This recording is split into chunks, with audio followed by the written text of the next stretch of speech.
Good evening. Welcome to Columbia Heights Public Schools Independent School District 13 School Board meeting for Tuesday, December 6th, 2016. I'd like to call the meeting to order, and if you would, please rise for the Pledge of Allegiance.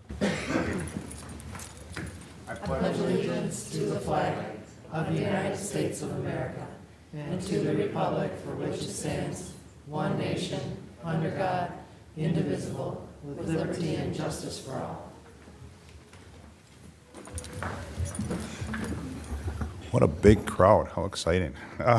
Welcome to our board meeting tonight. We'll start off with Ted, if you would, please read the roll. Member Samurai? Here. Member Severson? Here. Member Larkin? Here. Member Palmer? Here. Member Landwehr here. Superintendent Kelly? Here. Thank you. Our mission statement, Columbia Heights Public Schools creates worlds of opportunity for every learner in partnership with supportive small-town communities by challenging all to discover their talents, unleash their potential, and develop tools for lifelong success. Our core values are community, excellence, collaboration, integrity, respect, courage, and innovation. First up will be the agenda approval adjustments, announcements, and correspondence, and we'll start with the approval of the agenda. If I could get a motion to move that forward, please. So moved. Second. Okay, Holla and Natty, thank you. Discussion? Hearing none, all those in favor say aye. Aye. Opposed? Abstained? Motion carries. Announcements, December 23rd through January 2nd is winter break.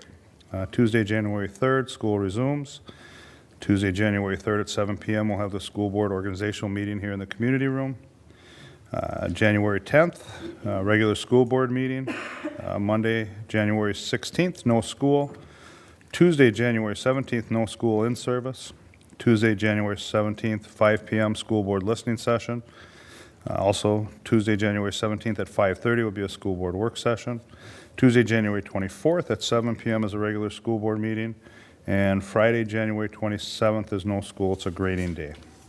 Next up is correspondence. Superintendent Kelly, is there any correspondence tonight? Mr. Chair and members, there's no correspondence this evening. Okay, thank you. Communication to the board. At this point, citizens and employee representatives. At this time, any citizen or employee may briefly address the school board. The board will listen to the brief remarks, ask clarifying questions, and if desired, request that the administration follow up. The board will not take action at this meeting on requests presented at this time. Is there anyone here that's going to be speaking tonight?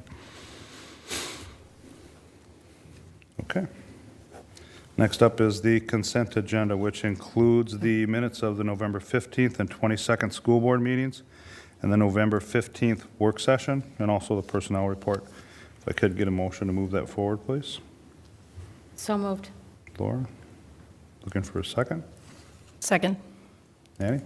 Mr. Chair, I'd ask that the personnel report be removed for separate consideration, please. Okay. So we have the minutes of the November 15th, 22nd, and board meetings, and then the November 15th work session with a motion and a second. Any discussion regarding those? Hearing none, all those in favor say aye. Aye. Opposed? Abstain? That motion carries. And personnel report. Ted, I'll move the personnel report for consideration at this can I point. get a second? Second. Laura? Discussion? I'll be abstaining again because I don't have adequate knowledge to vote on the personnel report to be fully informed. Okay. Any further discussion? Hearing none, all in favor say aye. Aye. Opposed? Abstain? Member Abstain? Landwehr abstains. Motion carries. Next up is acknowledgement of contributions. If I could get a motion and a second, then I'll read the resolution. So moved. Ted? Second. Nay? Thank you. Acknowledgement of contribution resolutions. Whereas Minnesota Statute 123B.02 permits school boards to receive for the benefit of the district, bequest donations or gifts for any proper purpose and apply the same to the purpose designated. In that behalf, the board may act as trustee of any trust created for the benefit of the district and for the benefit of the pupils thereof. Therefore, be it resolved by the School Board of Columbia Heights Public Schools, Independent School District Number 13, that the school board accepts with appreciation the contributions detailed in the background in the amount of $12,590. And the detailed background is A donation of $250 was made to Highland Elementary by Columbia Heights Lion Club for hats and mittens for student needs.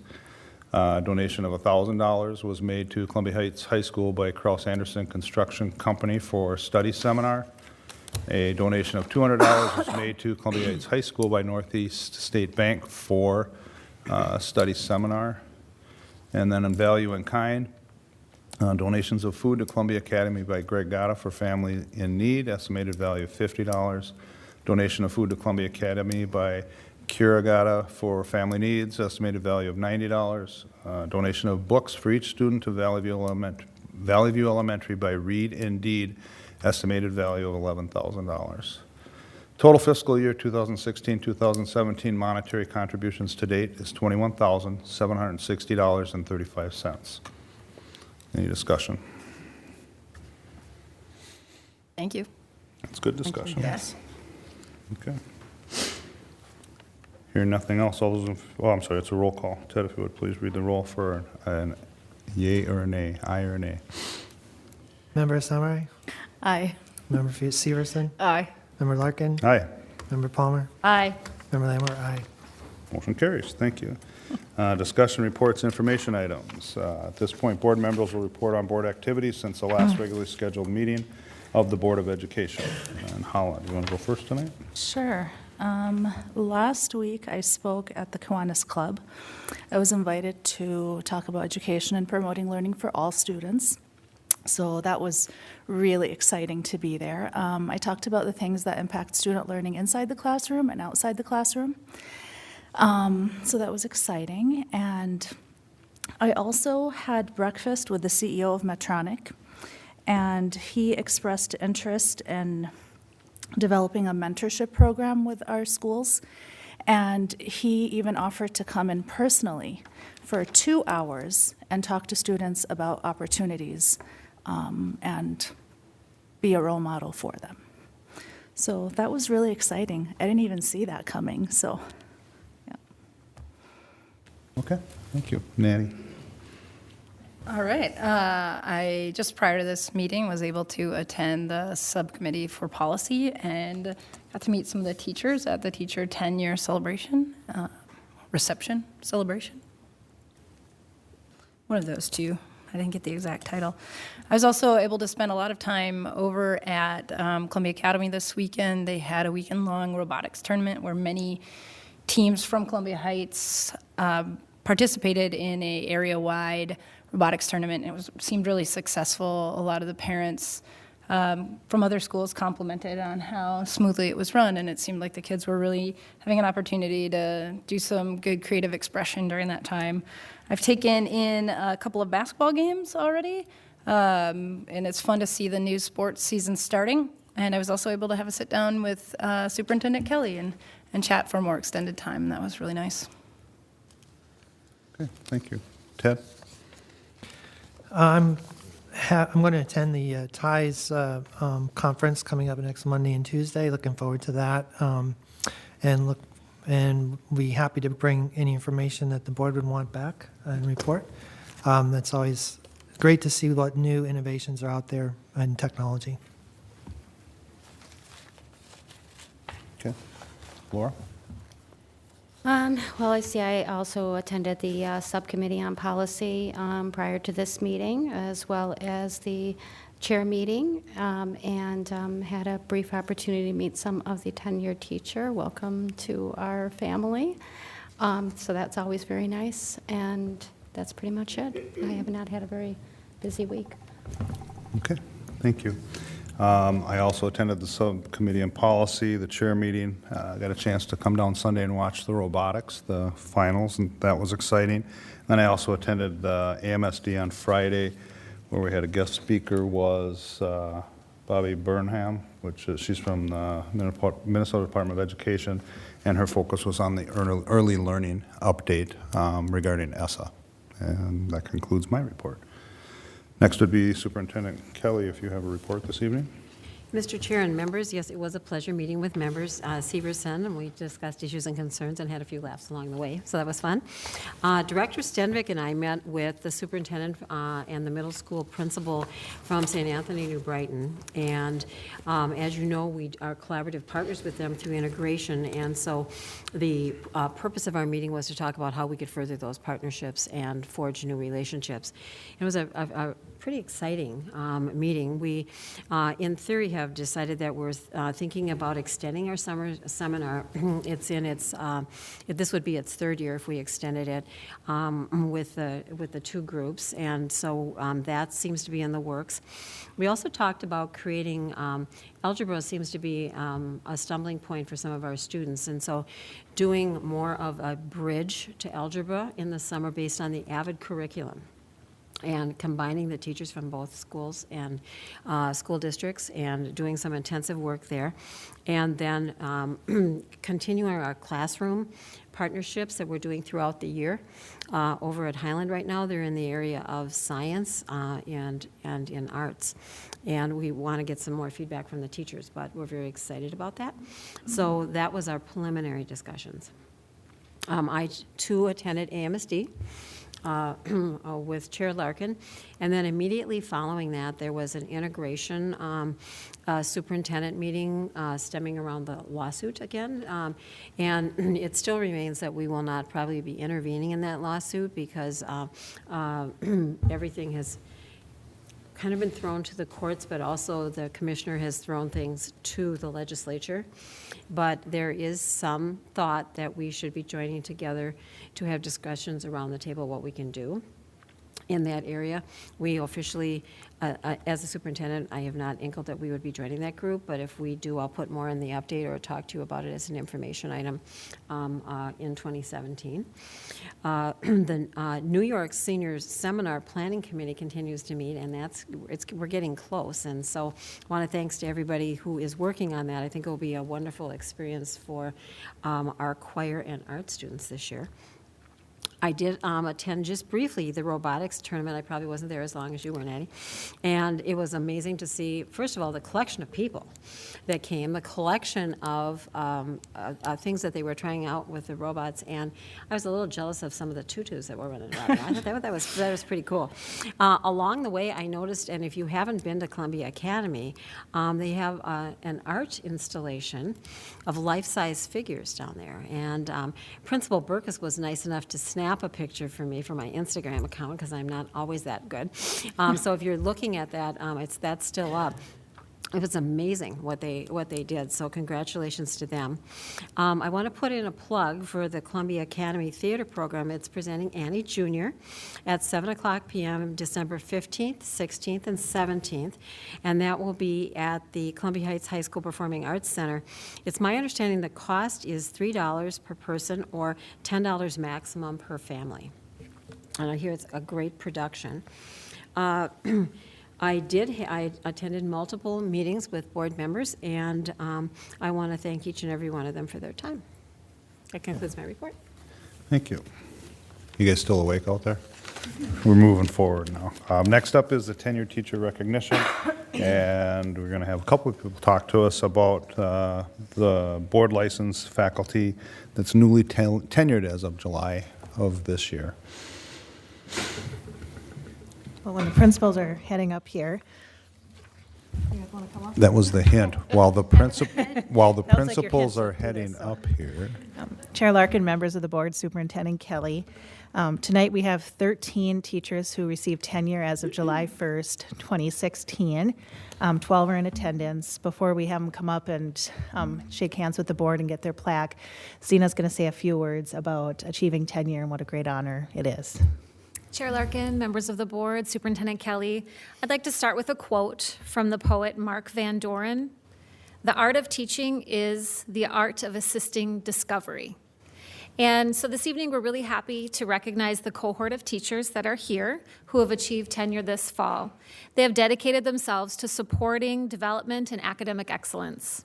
These teachers are creating future engineers, scientists, writers, caregivers, and leaders. Their work will have a long-lasting effect not only on the lives of the children they teach, but on society as a whole and our community here in Columbia Heights. Their work will have they harness the power to strengthen students' self-esteem and to instill confidence and to provide worlds of opportunity for every learner. And we'll have each of the principals or the principal's representative just say a few quick words about the honorees.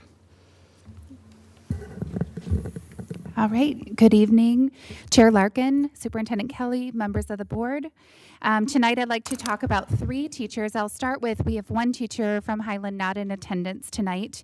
Carly Shoemaker is a first grade teacher at Highland. She started with us as a Terry student teacher from the University of Minnesota for a full year, student teaching with Mrs. Lunders in kindergarten.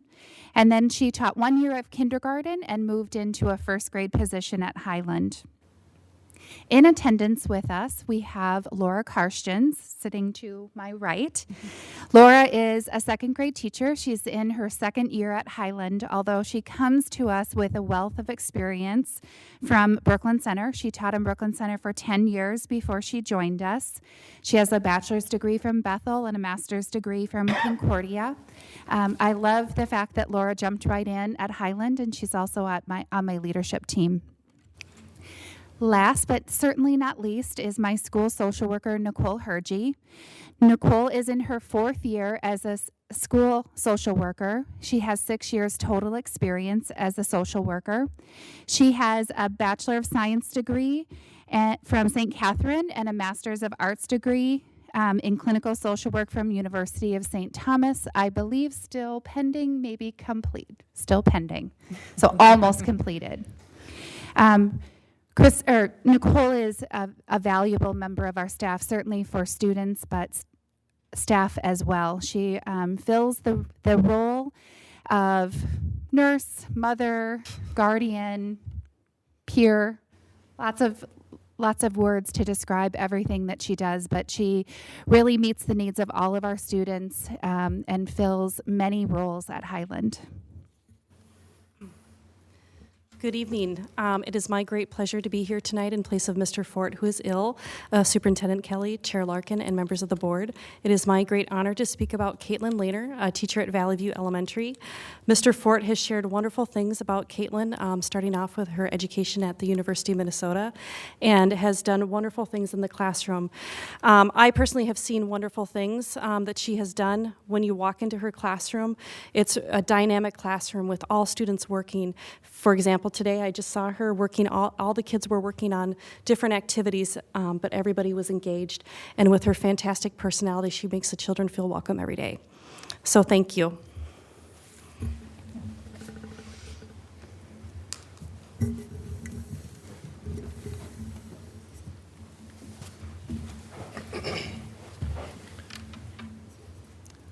Superintendent Kelly, Chair Larkin, members of the board, it's my great pleasure to introduce the tenured teachers from Columbia Academy. And my first is Kira Gatta. Kira teaches language arts for us. She does an amazing job of working with our advanced students and with students who are in our regular English classes. She was part of the project this summer that was alluded to with St. Anthony. Just does an amazing job. She uses a very nice sense of humor to keep her kids engaged and on their toes at all times. Tara Lawrence is our director and theater teacher in Columbia Academy. We have another great production coming. Tara has already directed many fine shows for us and many productions within her classroom as well. We struggled a long time to find the right fit for our theater program at Columbia Academy. We're proud to have Tara leading that for us, doing a great job. Scott Opatz teaches our Phi-Ed and PE to 8th graders. He does an amazing job as well. Scott is one of those guys who just never stops. He coaches in the fall, winter, and spring. If there's a sport going on, Scott is probably coaching it. So he does an amazing job. He is part of our leadership team, as is Tara as well, and have been on the leadership team since their first year with us. Shannon Tuttle. Shannon is working with our students in special education. She works with reading. I go into Shannon's classroom when I need to see what it means to be a calm teacher in the midst of a storm. And Shannon just does an amazing job. She teaches reading in a way that has just this quiet strength, and it makes our kids pay attention and learn all the way through. Erin Bartlett. Erin is new to us this year, came to us from Highland, and we're just real excited to have her with us. She is our social worker. Like I heard Principal DeWitt describe what Ms. Hergy does, Erin fills in so many different roles. She makes sure that our kids know that they truly do belong, that we care about them, that if they're having a bad day or a bad week or a bad year, there is somebody in our school who cares deeply for them and will care for them. Alicia Anderson. Unfortunately, Alicia, for us, is now at Highland, but I am going to introduce her because she did spend her 3 years there. I had the honor of tenuring her this past year. Also one of those teachers who has not just done a great job in the classroom teaching PE, but also coached, again, in the fall, winter, and spring. And I really appreciated Alicia last year and in previous years really working to encourage our students to go out for track and to run. We got lots of good kids, lots of great runners at the middle school. I see it sometimes when I shouldn't. And but she does a great job of motivating them to go out for sports. So proud of this team behind me. It was a great year for, I did not recruit all these teachers, but wow, what a year that we got all these teachers together, and social worker. Chair Larkin, Superintendent Kelly, members of the board, good evening. I'm going to introduce 3 teachers from the high school, and one word that comes to mind to describe all 3 of these teachers is passion. The first teacher I'd like to speak on behalf of is Sarah Honeywell. She is in her 12th year of teaching. We are excited that she is part of the art team here at the high school. Her expertise and ability to bring out individual students' artistic expressions, regardless of their ability, gives students the confidence to create art. Welcome to the high school, Sarah. Alyssa Rose now brings her 5 years of experience to our math team at the high school. She is dedicated to creating positive relationships with her students and is determined that each student is successful in learning math. Alyssa is passionate about creating partnerships with her students' parents and guardians and believes that this partnership creates student success. Welcome, Alyssa. And Brooke Freitag. Over the last 3 years, Brooke has created the team atmosphere in our special education department. She is dedicated to seeing each of her students grow throughout the school year, and her students know that she pays very close attention to details. This is something that her parents really, really like, and her students are getting used to. Welcome, Brooke. Thank you. So now I'll call each one up one at a time to shake the board's hand and receive their plaque. So when I call your name, come on up. First up is Alicia Anderson. She's at Highland in the high school, but spent the beginning of the year at Columbia Academy as a physical education teacher.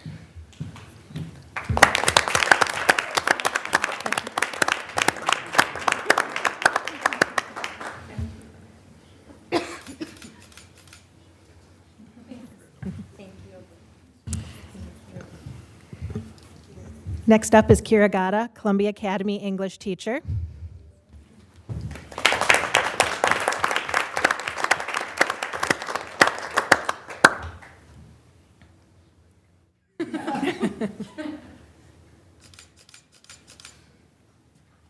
Thank you.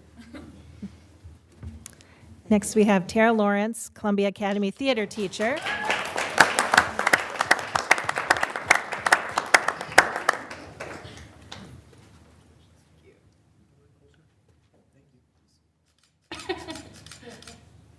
Thank you. Can't you do the theatrical bow? Oh, gosh, no. Now we have Scott Opads, Columbia Academy physical education and health teacher.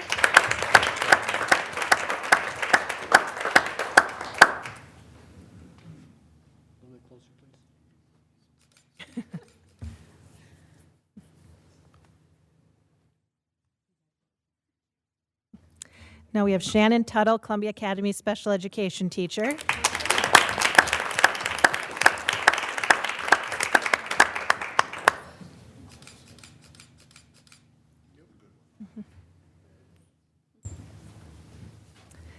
Nicole Hergy, Highland, social worker.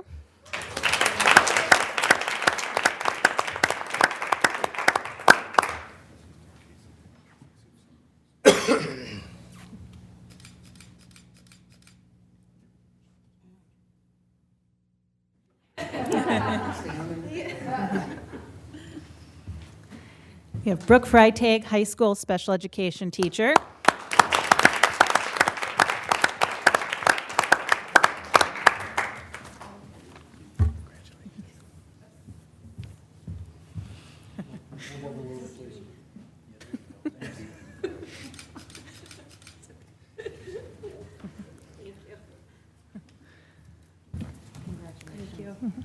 Next up is Caitlin Lanier, Valley View grade 2 teacher.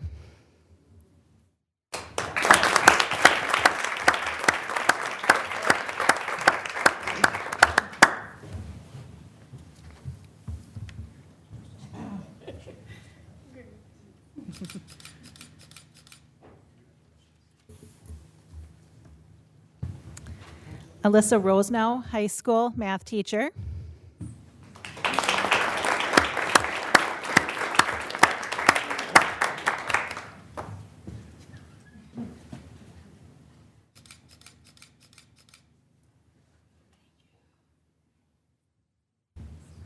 Also from the high school, we have Sarah Honeywell, art teacher.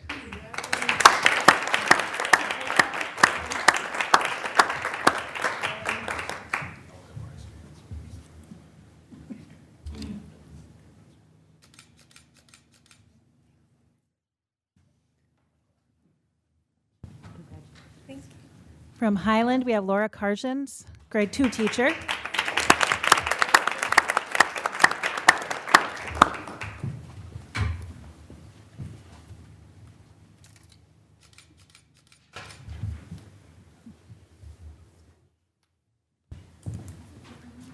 And the last one in attendance, Erin Bartlett, Columbia Academy School social worker.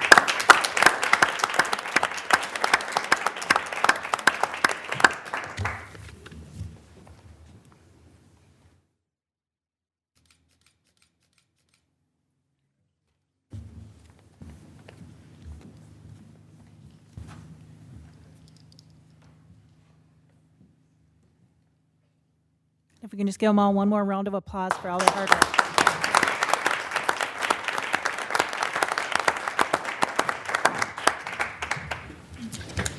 Well, this is one of my most favorite parts of the meeting. It's where you all awkwardly try to figure out whether or not you can sneak out. You have permission to leave with the understanding that Casey would like a group picture once you guys all get outside. So thank you for coming and congratulations. Thank you. Is that it? It's a little larger, because some years we have more retirements, and some years we don't.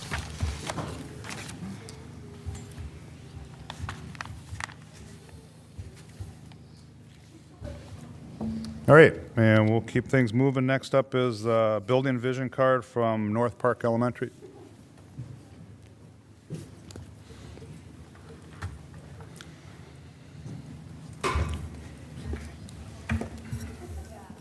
I don't know.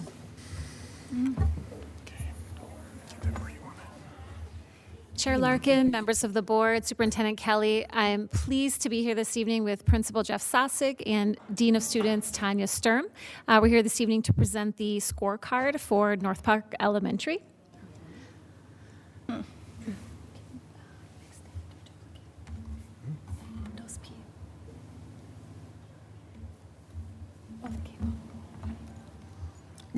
Is it turned on?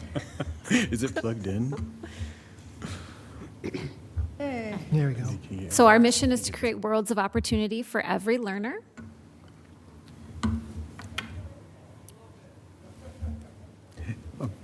Okay, worlds of opportunity for every learner in partnership with supportive small-town communities by challenging all to discover their talents, unleash their potential, and develop tools for lifelong success. And as far as our core values go, we're going to be taking a look at every single one of these today in our vision card report. So looking at enrollment, now everyone knows the enrollment has been on a bit of a decline at North Park, so this might look a bit deceiving, but these enrollment numbers include our pre-K students. We do have our full complement of pre-K students with a waiting list, so that's very good news. And we did lose some of our K-5 students. We lost some students because the autism program moved from North Park to Highland. And then we also graduated a large fifth grade class. In our kindergarten class, it was not quite as large as the fifth grade class that we graduated. So that speaks to some of our numbers, but we also are in constant recruiting, and we actually start recruiting kindergarten 2017-18 in September. So it's kind of a never-ending thing. Our demographics, we are always really close to about 80% in free and reduced lunch. And we have about 33% of our students are English learners. Actually, I think we're all English learners, but 33% of them are fortunate enough to speak more than one language. And almost 14% of our students are special education students. MCA proficiency. These were not numbers that we were looking for this year. And in particular, we had one grade level, our third grade, in reading especially. They were the first group of students who had Read Well as their reading curriculum since kindergarten.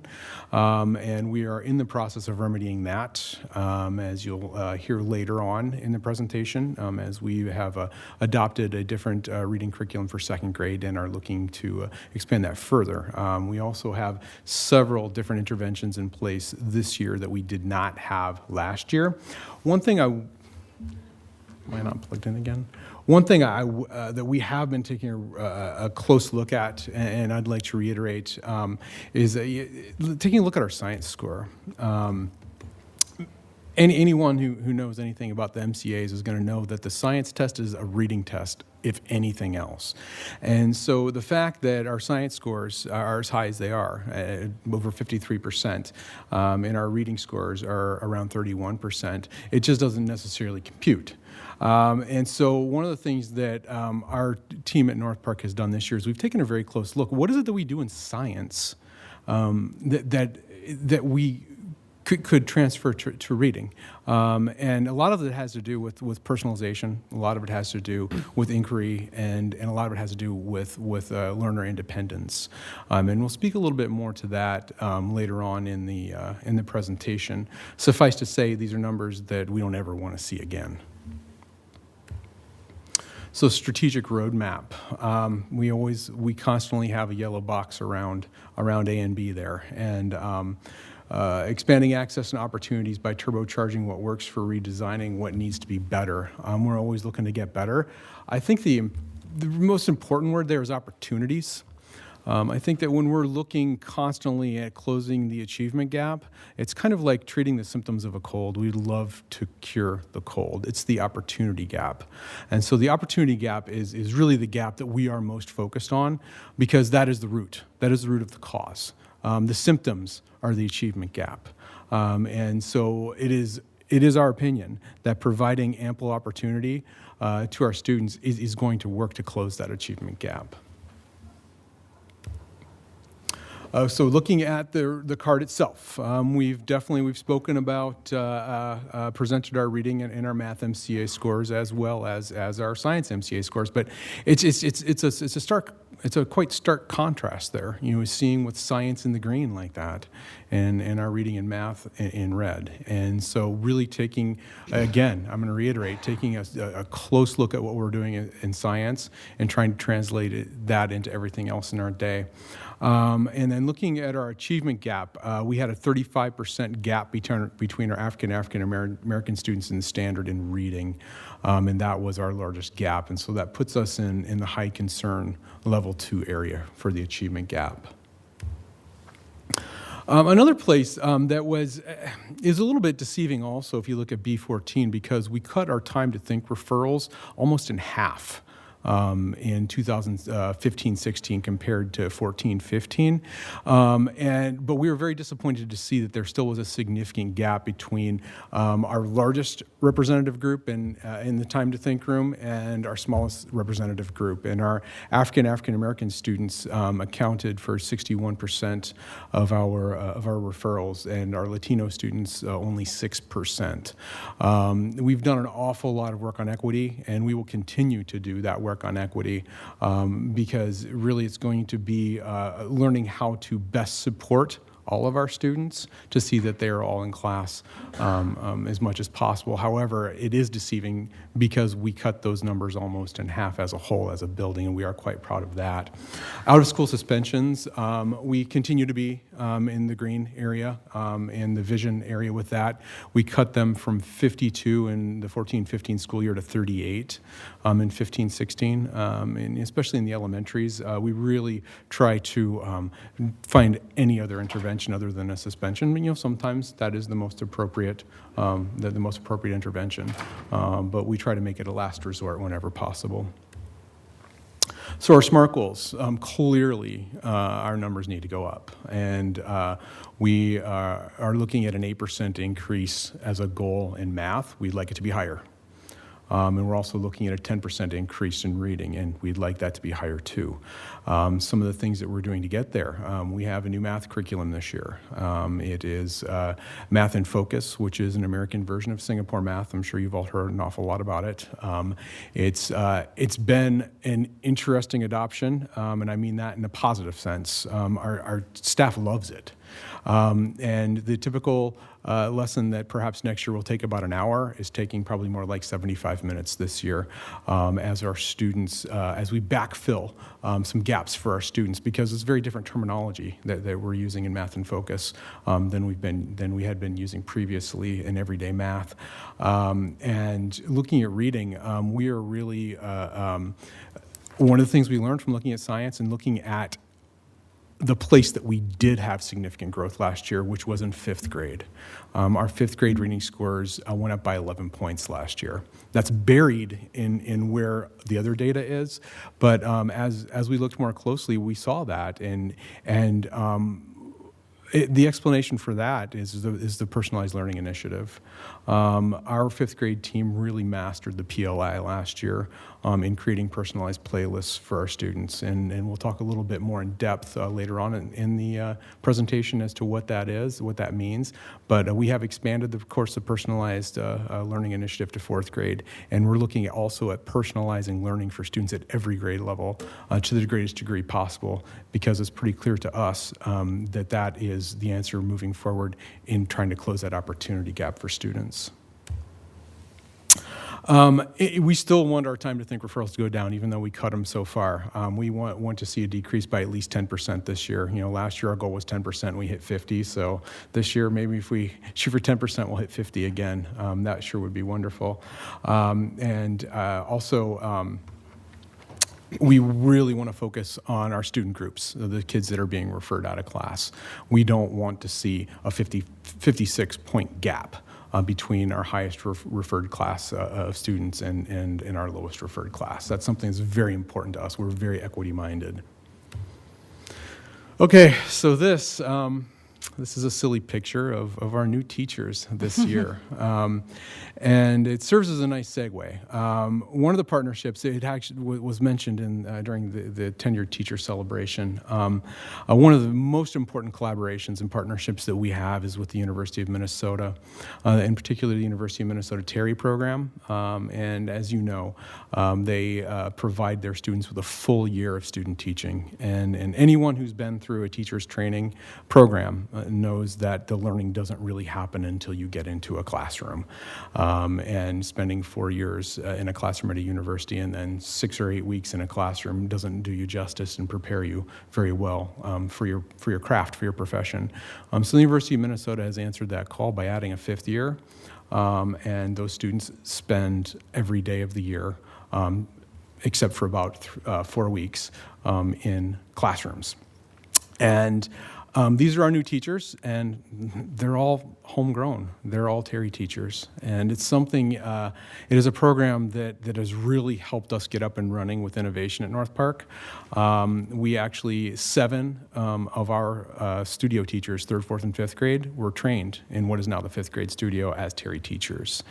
We also have Terry teachers in other grade levels that we've hired. And as our staff has gotten a bit older and retired, we've been able to replace them with highly qualified, well-trained people. And the Terry program is essentially, it's become a farm system for us, where we get to bring in, 8 or 10 student teachers every year and train them the way that we want them to be. And then we get to keep the best ones. And we're very, very fortunate and definitely wanted to point out the importance of that program to our school.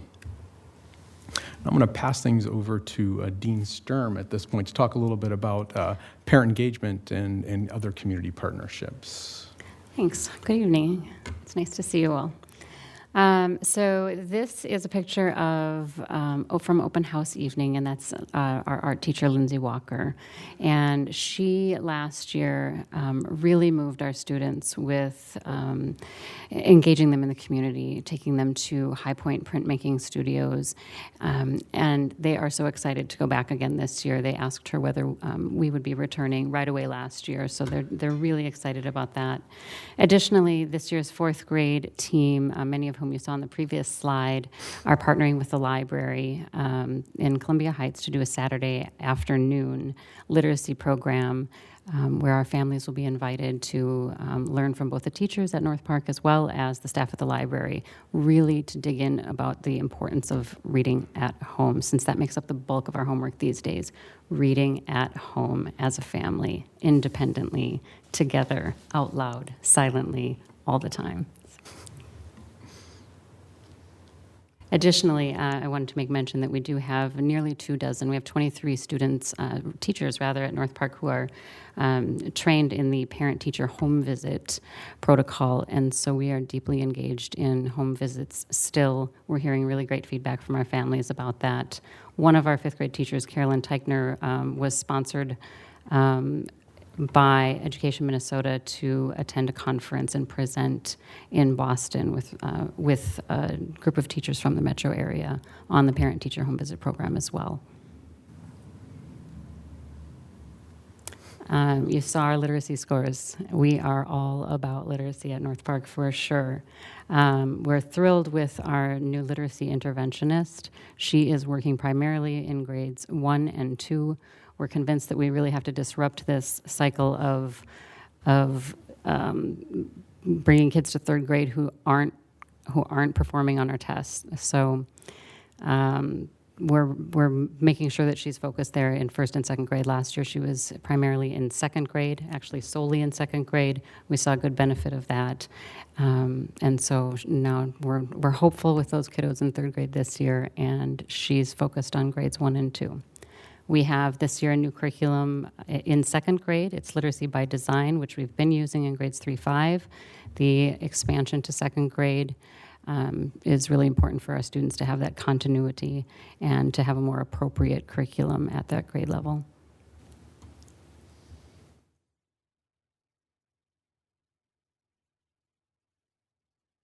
So the expansion of the personalized learning, Principal Sosik talked quite a bit about that. Our 5th grade team is continuing to rock that this year. They got started quite a bit earlier than was expected, all the while rolling out a new math curriculum along with everyone else in the district and determining how does that fit into what they created last year for personalized learning. And now that North Park is implementing AVID in our 1st year and in 5th grade, the 5th grade team is seeing how seamlessly math goes together with the personalized learning as well as with AVID, so that's really fun for them. Additionally, it's our 1st year with personalized learning at 4th grade, and they are up and running a good 6, 7, 8 weeks earlier than what we had expected from them. And they are modeling their personalized learning after last year's 5th grade implementation. So we don't want to reinvent that wheel. We are replicating what was done there. And they're just starting this week with their personalized playlists. So students are able to choose what they're working on and when, and teachers get to look at what they're doing and when. So there's a really wonderful combination of independence and personalization that's guided by teachers. Our third grade team, being our other grade that has a studio experience, they were not about to be left out. And the rollout of personalized learning at 4th and 5th grade meant we had some tablets, some iPads to figure out what to do with, and that was not difficult. And third grade has benefited from a redistribution of materials, and they are starting to do some experimenting of their own with personalized learning, even without the support, formally speaking. So we really do have, when Jeff talks about personalized learning at every grade level, you will see that at grades 3, 4, and 5 when you visit us. All right, the grown-ups learn at North Park too. In particular, many of you are familiar with Mindset. Carol Dweck's work is not new. It's still, however, very relevant to the work that we do in schools. And so staff-wide, we are reading Mindset and having conversations around that in staff meetings. We learned last year in our district leadership meetings, as well as at the University of Minnesota, there was a conference this summer that several of our teachers went to, where they were able to hear Jeff Andrade Duncan speak, and he talks in detail about the most important mindset in the room is that of the teacher, the one who's in charge of guiding the learning. So we're doing that work. For some of us, it's brand new. For others, it's a refresher. But for all of us, it's now with a focus on our own mindsets and how that affects the work of our students and the school experience of our students. Additionally, our equity team is reading Ta-Nehisi Coates' Between the World and Me, which is, as many of you may know, a book that he wrote to his son, a letter to his son. And it's a beautiful and moving book that also was read on the district equity team last year. And so we felt it was important to bring that to our building level equity team so that we could then expand to the rest of our staff. So sharing our story. We continue to share our story at North Park as much as possible. A lot of that sharing is done through tours. We tour a lot of families through, and we know that if we can get a family in for a tour, like 9 times out of 10 or better, they're going to be at North Park. And so for us, the challenge is getting them in the door to do the tour. We're also doing an awful lot of tours for other schools and other entities. In fact, we probably turn more away than we do. And sometimes every now and then a superintendent will pull the superintendent card and call our superintendent and say, hey, he said we couldn't come. But Superintendent Kelly's very supportive for us keeping those to 1 per month. So one Wednesday per month, we'll do a tour of about 10 folks that come through, and we're already full for the year. And in addition, since the last time that we did our vision card presentation, we've done an awful lot of presentations about the research project, which I've presented to this board, that we did in conjunction with the University of Minnesota School of Architecture and the Cunningham Group. But I think the most fun, rewarding one that we've done has been since then, and it was in January at MSBA. And I know Ted and John, you both got to be there. And the reason it was fun for me was because I got to bring my team along. I got to bring Dean Sturm, I got to bring Mrs. Houseworth along. And we did our presentation. And then we also split the group of school board members into 2 groups, and what was created as a mock studio by Interium, our furniture provider, and they had to do an engineering challenge. And it was an awful lot of fun. Have some great pictures of that, and that was easily the most rewarding presentation of what we're doing that I've done in some time. But sharing our story continues to be very important to us. In fact, we have meetings set up with Director Mahan and Lauren, his assistant, next week to talk about new ways to market North Park and to get our word out there, because it's a constant challenge. Because of our location, we do have a challenge in making sure that we maintain our enrollment, and we're confident that if we get people in our building, we're going to get them. Where they step foot in the door, we're going to get them, and they're going to stay, and they're going to be happy. It's a matter of being able to get them into the building. I'd like to close with some documentation of what many will say is the best leadership I did last year. We have this, and this is a tradition that predates me at North Park. There is a family of mallards that they hatch their ducklings in our courtyard every year. And it's an awful lot of fun. You never know exactly when it's going to happen. A lot of times school's already out, but this year school was still in, so we were able to get our kids involved. It's just, even despite the bald guy in that picture, it's a beautiful picture. And it also, as we've processed through this presentation tonight, there were so many analogies to be made. Not once did we mention the 4 C's in this presentation, but the 4 C's were all over this presentation. And the 4 C's in so many ways are all over that picture. I mean, you talk about flexibility.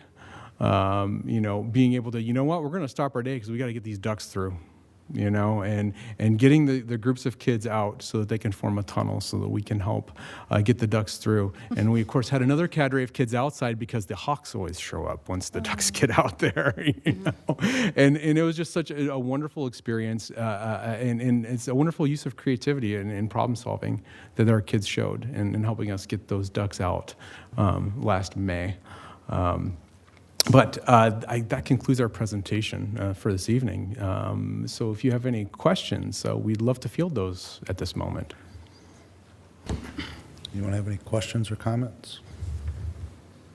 How are the students reacting to the new reading curriculum? Do they seem to be responding in a way that you would want to that, I guess? Yeah, in second grade, it's still pretty early, but we've been using Literacy by Design this is our 3rd or 4th year. It's much more rigorous, and honestly, it's quite engaging. We had been a readers workshop school, which was wonderful, and it trained our teachers well, but it was really difficult to maintain that training as we had teacher turnover. So what this does is this provides a lot of the positive balanced literacy aspects of Reader's Workshop, along with something's a little bit more laid out for the teachers. In particular, the content is very rich. The books are outstanding, and the content is based mostly in social studies and science, and that really hooks the kids in quite well. And we're seeing it in second grade already with the content. Like I said, the content hooks them in and helps make them readers. Anyone else? I'm curious, you said that there may not be opportunities for all students, or maybe you can clarify. All students have an opportunity to learn in North Park, correct? Absolutely. No, I'm saying that there's an opportunity gap. And that's a societal issue. Okay. It's not a Not educational. Yeah, no, not.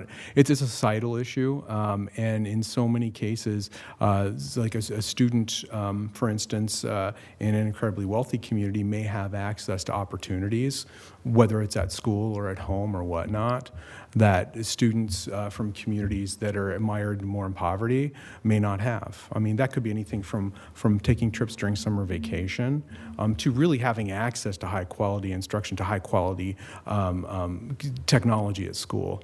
We're taking care of the school portion, and we're doing our best to also make up and backfill some of those opportunities that might be missing in some of our kids' lives that others of our children do have. Because I mean, for instance, I know Ted, you and I are our children, and during the summers when they were growing up, they had an awful lot of things to do. They had summer camps, and they had vacations, and they had trips to museums and concerts and things like that. And not all of our kids have those opportunities. And so that's really what we're trying to do, is to stuff as much as we can into the day, and to be able to give them opportunities that will help to close that gap. Okay, thanks for clarifying. Anyone else? I just want to say I applaud you for reaching out to the parents as well. I'm so glad to hear that you're visiting and drawing them in and helping them become part of their students' education. So that's excellent. Thank you. I'm excited to see how the Learning Studios continue to roll out as teachers get more comfortable in the space, as they find their legs as a team, and be exciting to see how the kids progress as they move through those studios. So I'm excited each year when we get to hear from you guys and get to be around the building. And open invitation for visits. We'd love to have you out. This has been the rollout thus far in all of our studios this year. It's been the most impressive since we started the project 5 years ago. So you in particular, Member Severson, as someone who has intimate knowledge of our studios, I'd love you to come and see. Yeah. Do we need to pull the superintendent card? No, I could probably fit you in. Okay, just checking. Anybody else? Thanks, guys. Yeah. Thank you very much. Next up is strategic direction A and B.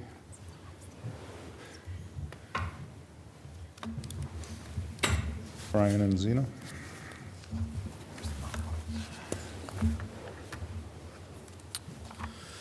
Good evening, Chair Larkin, members of the board, Superintendent Kelly. Did somebody delete it? Oh, no. You want me to put up on the Google Doc? Why don't you go grab it? Looks like one of our previous presenters deleted our presentation as well, so give us a second and we'll get that back on there for you. We'll just blame North Park and you got the slide? Okay. That's interesting. Well, I'll just kind of start. As always, we're all about creating worlds of opportunity for every learner. And with the presentation, we'll focus on excellence and integrity. We have a lot of excellent things happening. We're always striving for excellence in the things that we're doing. And we always take pride in integrity with our data and making sure that we're looking underneath all the rocks and looking at the data and using that for our decision making moving forward. So we just wanted to start with demographics. I don't think this is surprising to anybody. We see it a lot. About 37% Black, 32% Hispanic, and 23% white as our main three groups. Our free and reduced lunch rate hovering around 80%. I think that's fairly common for all of our buildings, and some of them are a little bit higher. Special education seems like it ticks up just a little bit every year, and we're sitting at about 15.8, and our English learners at about 25.5, which has been fairly level for a few years now.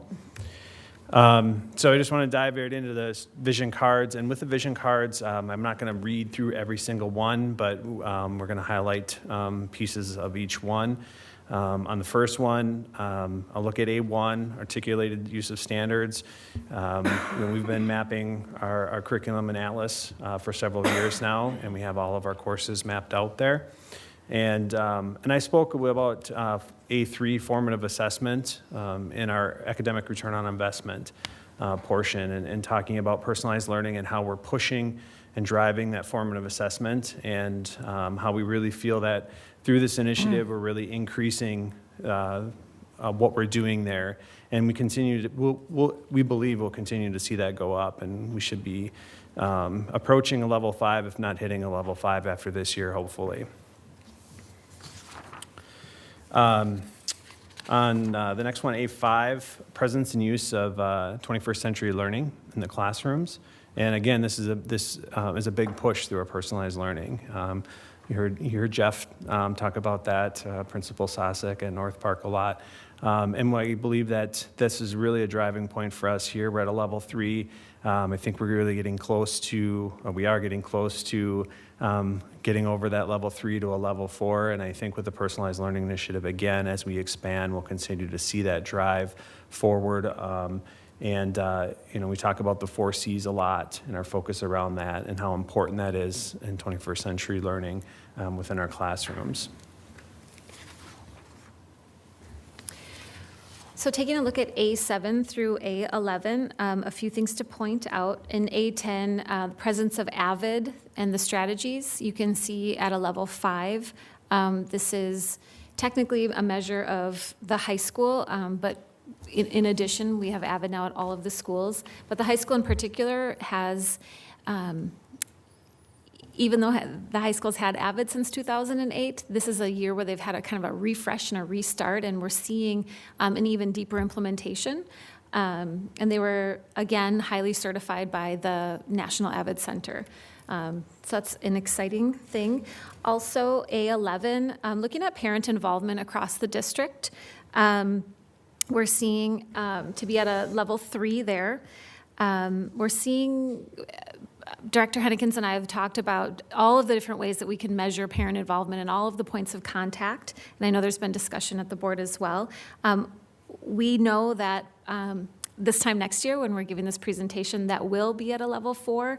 We have a new student information system called Synergy, and based on the data that we're already seeing this year compared to last year, every single school has increased by over 10% in the use of Parent Portal for this school year. So next year when we're giving this presentation, we're confident that that will be ticked up even further. Okay, looking at A12 through A15. You can see A12 and A13, participation in arts, activities, and athletics. This measure, you can see there's 2 measures there on purpose. Looking at during the day programs, particularly in the arts, 100% of our elementary students are participating in the arts. After school, we have a few, through the activities department, we have a few offerings through the after-school activities programs, but that would be less than 30%, or 30 to 34% of students participate. Something similar with grades 6 through 12, 80% or more students participate during the day programs in one of the arts offerings, in one of the extensive arts offerings. After school, we're looking at 45% of the students participate in activities through the athletics and activities department. And so the measure here for a level 1 is 65% or higher. We're at 45% after school. A15, again, this is parent engagement and points of contact, so at a level 3 there across the district. There's a lot of efforts been that we started a few years ago and are continuing to increase as we go. The last measure on strategic direction A is participation in early childhood programming, and that's measured, we're measuring that through screening, childhood screening, and that's driven by Director Stunkel's program, and they do a great job of ensuring that we're in a level 5. The measure specifically talks about screened at age 5. We actually prefer, or they actually try to screen everybody at age 3. So they're actually screening age 3, age 4, and age 5. And if you look at the numbers across those groups, it's a very high. I think it's like at 87, pushing 90% of our kids were getting screened. So we're doing a great job getting that early child screening done. So overall, we had a little bit of a movement up. We're still in the level 3 category. And really that was driven by the arts participation and how we looked at that, looking at it both in the day program and in the after-school programming, making sure that we're really telling the whole story about how our kids are engaging in that programming. And then the Avid expansion. The Avid expansion's moved us from a level 4 to a level 5 this year. So that's why we see that little bit of a movement from 72.5% to 78% this year. Still keeping us, though, in that level 3, getting us closer to the level 4 for strategic direction A. All right, moving on to strategic direction B. Here we have B1 through B4 depicted. Just to point out for B1 and B2, and I know each of the principals have mentioned this as they've presented their scorecards, that the NWEA MAP assessment has been limited to 2nd grade this year, and so it's not necessarily a K-12 snapshot, it's a 2nd grade snapshot there in terms of math and reading. Also looking at B4, so this is our curriculum-based measures that measures twice a month. This is an assessment that's done, it's an formative assessment on literacy that is conducted with 100% of our K-5 students 3 times a year, and then twice a month by our reading interventionists. Our reading interventionists, as you heard Principal Sosik and some of the other principals previously, are targeted at K1 and 2. And so the measure talks about Tier 2 and 3 students, K5, but our reading interventionists who are doing that very frequent formative assessing happens at a more targeted. So again, the measure 100%, 3 times a year for all K-5 students, very frequently for the targeted students that the reading interventionists are working with. So we're at a level 3 there. This is our MCA data. You've seen this presented by each of the principals on their scorecard, and cumulatively, you can see that we're at a level 1. For MCA gap, looking at achievement gaps, we're at a level 4, meaning between a 15 to 24% difference between ethnic groups. Okay, moving on. This slide talks about ACT assessments. Here you can see that, and we presented the ACT scores previously, at a level 1 in terms of that composite score. We want the students to be at a tick up in their composite scores. However, in terms of equity and participation, the difference, we double and triple checked these numbers. We were pleased that the gap between ethnic groups on their composite scores for the ACT is less than 10%. So we, as you know, offer the ACT exam along with the Aspire, which is the new name for the Plan and Explore, to all of our students. So that all of our 11th grade students get to take the ACT along with 12th graders who want to retake it on that same date. So there's a lot of access to the ACT. For B13 through B15, we're talking about behavior and referrals. And we didn't see change really a lot from last year to this year here. We still see at a level 2 a high concern for referrals out of the classroom. And this is a measure of 612, so looking at the middle school and the high school. And then a difference between the groups. We did tick down in that from a level 1 to a level 2, or from a level 2 to a level 1 this year. So we were teetering on it last year, and we tipped over 40% this year, looking at the difference between student groups and that referrals. And then our out-of-school suspensions hasn't changed. It's a tough measure. We're looking at it. You saw Principal Sosik looking at it from a North Park perspective, and the numbers within the measure are really the same. So we're looking at it at a district level perspective, so it's all the buildings together.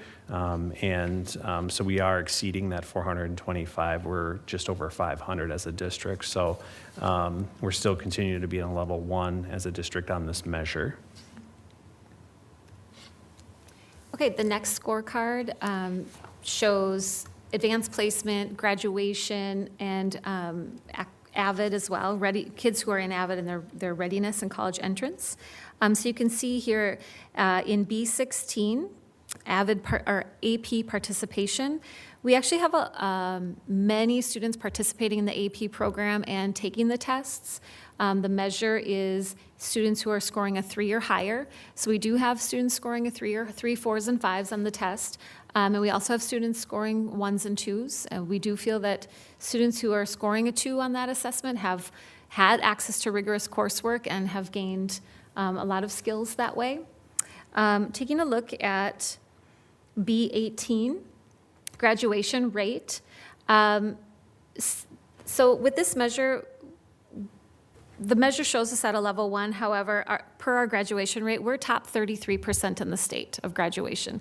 The measure here is looking for top 25 or lower 75, but accurately where we're at is the top 33% of graduation rates in the state for the 4-year graduation rate. And then B20, of course, all of our students who are graduating seniors out of the AVID program, 100% graduation and acceptance to colleges. So with the overall strategic direction B, there's been a little bit of movement within that level 2. We are adamant that we want to continue to provide opportunities for all of our students and continue to disaggregate data. There were a couple of cells that moved down by 1 in strategic direction B, and so you can see we're falling within the level 2, similar to last year. So with that, some of our areas of focus, we are working with Valley View on continuous improvement. That means additional tutoring, additional books and literacy programs, math interventions. Across the district, expanding the personalized learning with our 21st century skills. And then a major emphasis this year in every school and every grade level and every content area on reading and literacy. And that's something this morning with all of the directors and principals, we were checking in on our quarterly goals and making plans and adjusting our goals. So that's something we do on a regular basis.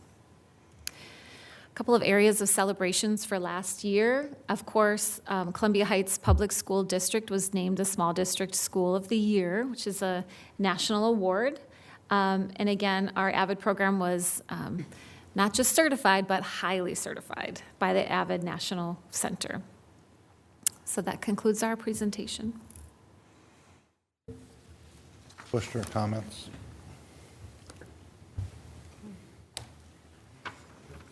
I would just commend you for the measurements. We didn't have that back when I started on the school board, and I think it's really important that we measure all this and look for improvement. And if you don't know where we're at, we don't know how to improve. So commend that. Is there typically a lot of fluctuation in the scores from year to year? This is obviously my first time hearing these two, Yes and no. Okay. I mean, I think in general, no, there's not a large fluctuation. You'll see, one cell move 1 or down 1. Rarely will you see it move from a 1 to a 5 instantly. That takes some, major changes. Obviously, yep. But we do see sometimes it move 2 or 3 at a time, depending on what was implemented based on what we were seeing and what goals we set in that area and how we were able to achieve them. But I think normally it's small movements, but ultimately we want to see small movements going forward and moving that needle up. So I'm wondering about the statistical significance of the changes.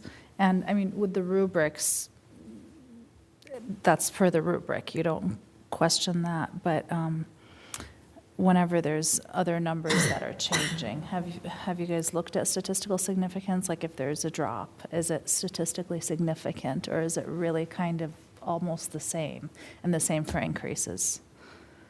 I guess I can't give you exact specifics on that. I would say that in some areas, yes, there's definitely statistical significance in some of the changes. This year, with A and B, I don't necessarily feel that I can't think of any specific cells where we had statistically significant change. It was very, very minor. I mean, you can see in the end of the measure, we're still in the same level. Yeah. And one thing you have to understand too with A and B, there's a lot of measures. So when you look at an overall picture, it's tough to see a big change because there's so many different measures and they're weighted differently. So especially in B, there's a lot of measures and weights. You can tell who does the final calculations. So one cell moving down or one cell moving up has a very, very little impact on the overall score. That's why in this area we usually see minor changes. But in a given cell, I guess I don't have something specific that I can give you that's statistically significant in a change. Though, as Director Stenbeck mentioned, for example, this is very small, but like in the parent portal, moving by 10% or more in that area, that's really significant in getting parents engaged in whatever aspect of the parent portal they like, whether it's behavior, whether it's grades, or whether, whatever it is, whether it's just fee pay for lunches. but having, as much as 20-some% more parents engaged in that this year than we did last year in a given building is definitely significant. Probably has something to do with it being an app, too. Yes, that helps. For me, it made a difference. That helps a lot, yes. Anyone else? I'd be curious how that correlates with better student achievement, when we see an uptick in parent engagement that way. Great, thank you. Thank you. Next up is, no, this is a school board meeting that's open to the public versus, there was an opportunity early on for that, I apologize. The next up is our truth and taxation hearing. I would, however, encourage if you have, sir, if you have a question, reach out to one of us after the fact. We'd certainly be happy to. Is it related to the technology piece or to that? I was curious about the data set. Okay. Do you have 5 minutes to talk to him real quick, Brian? Okay. Just go and grab him. Okay. Sorry, Bill, go ahead. Chair Larkin, members of the board, Superintendent Kelly.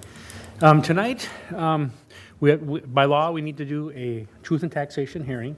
We're going to touch on our current budget and then talk about our levy.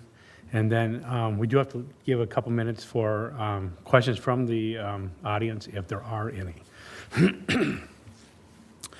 So tonight, again, we are here to create opportunities for every learner here in Columbia Heights. When we look at our core values tonight, we're really talking about community, we're talking about integrity, we're talking about excellence and collaboration. When we talk about the money that we levy from our community to pay for our programs for our students. So first, we're going to touch on the budget and look at the changes. We went from 16 to 17. From 16 to 17, our total revenues in our unassigned areas of the budget are up $355,000 roughly. If you remember, we actually received 2% new money from the state of Minnesota this past year. That actually amounts to more like $600,000. But if you remember our audit from a year ago, where we were down in our revenue a little bit, so we made some adjustments in that revenue. So that's why you're only seeing an increase there of 350 instead of the full 600. When you look at the restricted side, the increases on the revenue there is our health and safety program, because what really happened is our health and safety program is going away and done. And over the years, we've always run with a negative fund balance with our health and safety. So we always do the project and then we levy for the project. So what's happened now, we finished the projects in our health and safety program and we're levying that last year now, and it fills that hole. So if you remember, even the audit we talked about here just a few weeks ago, where that fund balance for health and safety is at about a negative $600,000. So that increase that we're seeing here is what's filling that hole in health and safety. So overall, you see that we have revenue increase of almost $1 million. When we look at food service, we're about the same. We look at our revenue going forward, serving about the same number of meals, even though we have a small increase in our actual cost, not our cost, but our revenue per meal. And the community ed up just slightly in revenue. Excuse me. When we look at the expenditure side, of course, our increase in our expenditures are approximately the same as the revenues at 362, mainly because we have to keep that budget balanced. And restricted, we are spending less money in that restricted area, and health and safety, again, is the biggest portion of that. So you see that our overall increase in expenditures from 16 to 17 is about $200,000, a little over.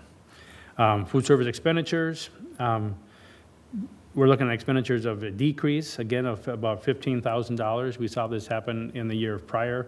We're now in the second year with Sodexo managing that program, and we're saving a lot of costs when we look at our food costs.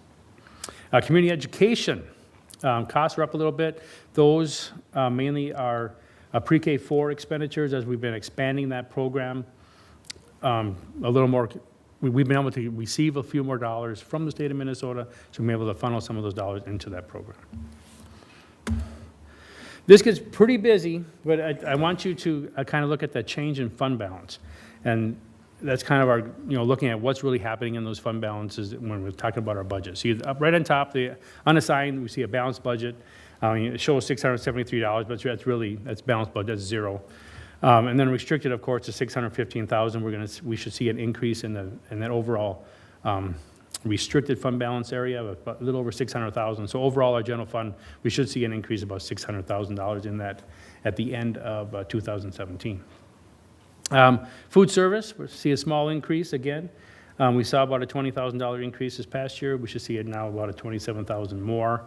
Community ed, again, that pre-K program also has now it's kind of in two areas now where we have some new dollars in the general fund, and we are using some money in the community ed fund, but we're not using it all up. So that's where the excess is there in community education. Building fund, little increase in our fund balance we're seeing there. We try to put as many projects into that the new capital levies, the capital projects levy as we can, but of course we can't go over, so we had to back off of that a little bit this year. So we're seeing a small increase in our fund balance, but of course that's available to us in the next year. Debt service, we're seeing a fund balance drop there of about $152,000. That's mainly because of the under levy that we gave back. So we're a little less revenue than in the previous year. And if you remember, we can levy 105% of the debt service that we need, because not everybody pays their taxes to the county on time or in the right year. So I'll go through that detail when we get to the levy side of it. But that's why that fund balance tends to build a little bit and then we give it back, and that's what happened in this year. Our flex account is just really, these are actually our employees' dollars they put into the flex accounts. That just washes in and out. We usually have a balance of about $8,000 at the end of the year.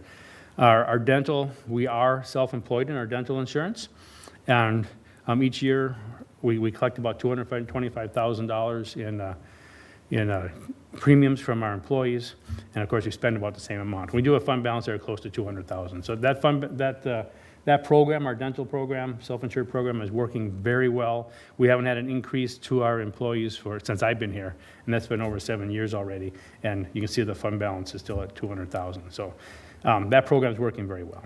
Student activities, you see, we fundraise about $220,000 on a yearly basis, and of course it gets spent on the kids. But there's a little bit of leftover every year in that area. Right now the fund balance is right around $120,000. And then our OPEB trust, we are underspending it a little bit this year. We had a little bit less in revenue this past year when that market came down. And actually the market's been doing very, very well here the last little while. So we actually might get some more revenue than we anticipate. But I remain going to stay conservative in this area because we don't want to come short. At the same time, we are overfunded. We have more than we're expected to have put aside for this. So even though we're seeing a drop in that fund balance, we're in very, very good shape in our OPEB trust for years and years to come. Any questions on the budget area? Okay, let's touch on the levy. We've talked about this the last, a couple different times. Again, enrollment drives the revenue that we get for the school. 95% of that is based on how many students are actually in the buildings. If you look at that checkered area, that's the 2015-16 year that we just finished. We actually saw a little tiny drop in our enrollment. First time we saw a drop in quite a few years. But we are projected to see a little bit more of an increase before we kind of level off. And we're seeing that right now as we had some relatively, well, I won't say large, but bigger class sizes come through the elementary the last few years. And now we're seeing those class sizes show up in our middle school. And now the 9th grade this year has a larger than we've seen for quite a while in our high school. So that bubble will continue to kind of come through, and then I think we'll level off. We won't get. I think we'll get about 3,300 students, kind of the high we're going to see for enrollment in this district for quite a while, unless something could totally change. But at this point, that's kind of what we're seeing. So again, like I said, in 2016, the year we just finished, with the first drop, we saw about a 1% decrease in our revenue. So for budget for 17, though, we didn't. I haven't put any increase in there. I don't want to come out short. We've done that in the last couple of years. We've saw a little shortage in our revenue. I don't want to see that happen again. So our budget for revenue is still only at the 3154. I haven't increased that, even though some of the students right now in our buildings, we have a few more than that. but of course, we aren't done with the year, and they tend to taper off as we go through the spring. Net tax capacity. This is how the county looks at parcels of land and really what's the capacity of that particular parcel that they can collect tax on. Of course, we'll talk about the specifics in a minute, but the tax capacity, it covers the county side and the school side and the city side, and usually about 25% of the tax that goes out of your household to taxes. The school's about 25% of that. So, property tax calculation. If you want to talk about that quickly, people seem to be always confused. How do they figure out my tax on my house? What the county does is they take our estimated market value. You have an appraised value on your home, and they take an exclusion off of that, especially for lower valued homes. There's actually it tapers off as the values get more, and then your tax capacity is 1% of that. So, like a $200,000 home in our area here, the max exclusion is $30,000. But what they do is they take your value, take off $76,000, and then give you 9% of that, and then multiply 1%. So as we go down, you can see that about $19,240 is an exclusion on a $200,000 house, and then when we take it times the next tax capacity, then your next tax capacity for your home after that exclusion is about $1,808. If it was a straight 1%, it would be $2,000 on a $200,000 home. So you see that there's a little break there for most of our homeowners in this area or in our community. But when we get to the next area, they adjust the net tax capacity, and what they look at is they take a sales ratio, and what they look at is what can a house actually sell at compared to what it's valued at. And most of the time, when you sell a house, you're going to sell it for more than what it's appraised at. So the state understands that. So they give us a sales ratio. Ours is at 93.2%. So what happens when you decide to divide by something less than 1? It's going to increase that number. So when you take that $200,000 house and take your exclusion off, but now you turn around and you divide it by the sales ratio, you're back to $1,940. So I don't know why they go through all this rigmarole when we're really back at $2,000 approximately for your home. So you see the sales ratio back in 2011 actually, and 2012 was actually over 100, where houses were actually selling less than what they were valued at right after the recession through 08 and 09. But now we've seen that come back to a more average number. It's usually in the low 90s as we've gone forward in the past few years. So you see now that we're at 93.2%. So when we look at our adjusted net tax capacity for our district, you can see now that it's at 21 million, up about 3%, 3.2%. Now, talk about the actual pieces of our levy in relation to what it was a year ago. Our equity revenue, that's a piece of revenue that comes from the state of Minnesota, especially it's for districts who don't have an operating levy as high as the cap. If you look in the western metro, most of those school districts are right at the cap. They've gone out and asked for money as much as the state will allow them to do. Well, we're not in that boat. Our operating levy, we do have one, but it's much less than what those are out there. So they give us a way to kind of make up that difference for districts who aren't able to have as high of an operating levy. So that $432,000 that we receive on a yearly basis, and actually we get some aid along with that. But you see that's level from year to year. Our location revenue and our referendum revenue, really, if you remember back, they were actually all in one number just a few years ago, about 5 years ago. But the state, understanding that they really haven't funded schools the way they should have, the location revenue, they split it off of our operating revenue, and now that's a revenue that's going to stay there forever. We don't have to renew it. So when we went back and asked for the renewal of our operating levy here 2 years ago, we just did the referendum portion. That location revenue will stay there for years to come. Student achievement levy, that's the old education levy. That's back when the state was really having a difficult time finding enough money. They decided that, well, people should pay a little bit more. They didn't have enough cash. But you can see that's kind of come down quite a bit, where a year ago it was 60,000, now it's only 30. So that's dropped about in half. Abatement adjustments, those are really, that goes back to the county, and dollars that haven't been collected, we get an abatement back for shortage of taxes that should have been collected in our name. Designated dollars. Now, integration, you know, we've had integration dollars here for quite a while. A third of our revenue that we receive for our integration comes from the levy. 2/3 comes from the state of Minnesota, 1/3. You can see it's approximately this exactly same number from the year before. Our Safe Schools levy is the old crime levy. These are dollars that we're able to levy to pay for our liaison officers, which actually we'll talk about later this evening. And that's our security products that we keep running come out of those dollars. Current technical, another number that's about the same every year. We spend quite a few more dollars on current technical than what this is, but this is the only piece that the state's allowed us to levy, and I don't see it changing. Actually, they talked about it going away, so at least we're still getting $67,000. Reemployment, these are dollars that are levied to cover our unemployment costs for our school district. Move over to capital. This gets a little more confusing. You see that it looks like we're losing $110,000 in capital. That's actually not true. There's a change in the formula where we're actually receiving more state aid. So we're receiving the same dollars in capital, but we're levying less. So that's good for our community members.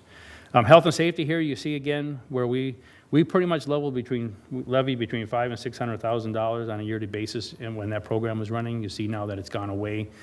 So we're levying, $550,000 less than we did a year ago. But of course, all that rolled into the new deferred maintenance program, so you're seeing an increase there. The increase that you're seeing in the lease levy is an adjustment from the previous year, because we levy about the same amount each year. But when we finished up Highland Elementary School, the addition, the money that we borrowed was extra. We didn't need to use all of it to do we came in below budget, it was all great news, so now we had this money left over sitting in the bank, and that went back to the taxpayers in last year's levy.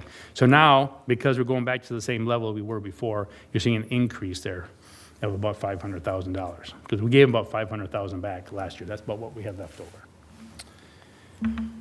Okay, we'll shift over to community education. Community education is based on our census, so you don't see these numbers change about once every 10 years. So that's why you're seeing from 16 to 17 the exact same number, because it's based on how many people live in our community, and it's based on that census. If we had a huge change in our population, there is a way to go to the state of Minnesota and ask for a change, but we haven't saw any big change here. So you see that's exactly the same for our basic levy, our youth levy, our after-school levy, and all those categories. Early childhood is another area where the state tends to change the formula on a yearly basis. So we're not losing any dollars, even though it's a couple $1,000s less, we get more aid at the same time. So that's actually a zero-sum game on that one. Home visiting, those are costs who actually go out to, that's our birth to 5-year-olds.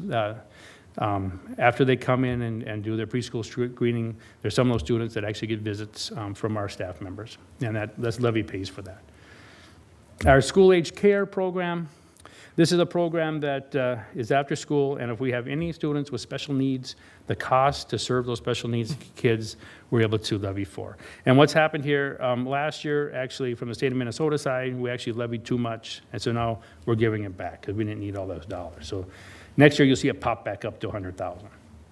So we try to avoid some of that yo-yo happening, but sometimes it's out of our control, and the state just does it for us. Capital projects levy, of course, that's something new that's going. We just finished our first year with it, going into our second. Small increase there. That's a per student, a straight per student revenue. And then our debt service, you're seeing that increase there, and that's because we're not under levying as much as we did the year before. But all we do there is levy that 1.5% of what we need to pay. And so it's always just, we collect the money, pay for our debt service, and it's all it runs through that fund. So we kind of get to the end here. for our levy. You see that in the general fund itself, we're seeing about a $370,000 increase, but then we see that $200,000 decrease in the community service. Building fund approximately the same, and then a small increase because of the less give back. So we're seeing a total of $302,000 as an increase in our levy for next year. And remember that this levy, it's a calendar pay 2017 levy, but it's technically for our 2017-18 school year. So it's a school year, not the one that we're in, but the one coming up next. We talked earlier that was going to be about a 3.45% increase. We actually, since I talked to you back in November, this actually came down a little bit. Some of our abatements actually came down, so we're down to 3.3. So it's still a 3% increase. Some of this yo-yo stuff we're seeing, but I think it's very important to always look at, what's happened with our levy over the last few years. And if you go back to 2010 and you look at now, it's the same. So even though we've saw some changes, we look back over the last few years, we're collecting about the same as we did back in 2010. Are there any questions on any of that? Anybody have any questions? Just a comment, I think that's, given inflation, 3.3% is very reasonable. The fact that inflation right now is around 2% from what I understand, so we're not levying much more than inflation with this. Yeah, and I think we do try awful hard to try to keep some of those, some of those programs that we've had, that we have to participate in. If we can try to see what's coming to try to keep that, as low as we can. But like you say, yeah, if you look back in 2010 and look at now, then, and you figure inflation, and then, yeah, we're actually lower than what we have done at that time. So, I also want to say I'm glad that we're building an increase $600,000 in our fund balance, because our fund balance has gotten way down. So for stability in our district, we have to maintain a balance that if something happens, we can fall back on that and not have a serious interruption in programs. Yeah, I was going to say that I applaud the attempts to keep that fund balance more steady for this year. That's great. With the that's what I understood, the no shortage comment to be moving toward. Yeah, yeah. Yes. Anyone else from the board have questions or comments? At this point, we would open it up if anybody has any questions from the audience regarding the truth and taxation.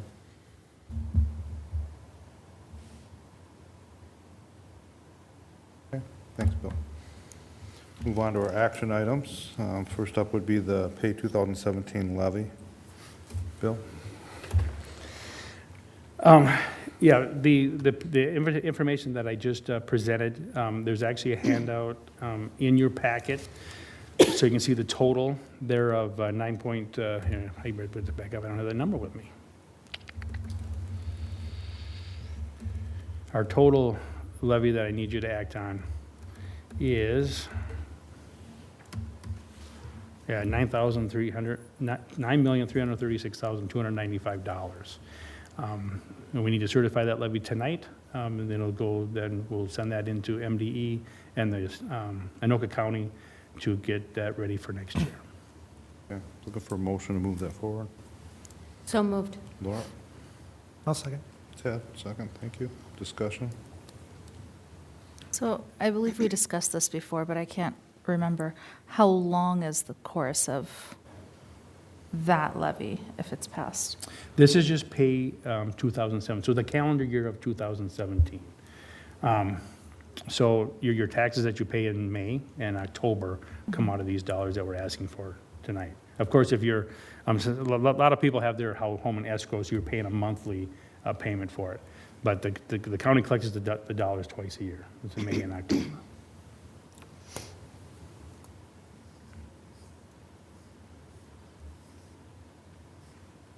I guess my question is always is do you believe this is an efficient use of our resources for the school district? I believe so. If you look at all the programming that we do, I think we do quite a bit with the dollars that we have available to us. Of course, when you talk about the levy, I mean, the state kind of pretty much controls what we can do. We don't have a lot of say of what we can do with the money on the levy side. And 99% of the cases, if we would do something and under levy somewhere, we actually lose 4 times as much in aid. So that really hurts us. So we just try to pull the dollars together the best we can and then use it for our students and our programming in our schools. And I think we've been pretty efficient over the years.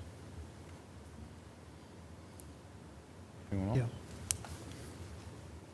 Hearing no further discussion, all those in favor say aye. Aye. Opposed? Abstain? Motion carries. Okay, thank you. Thanks, Bill. Thanks, Bill. Next up is the new suspended deleted courses. Zena?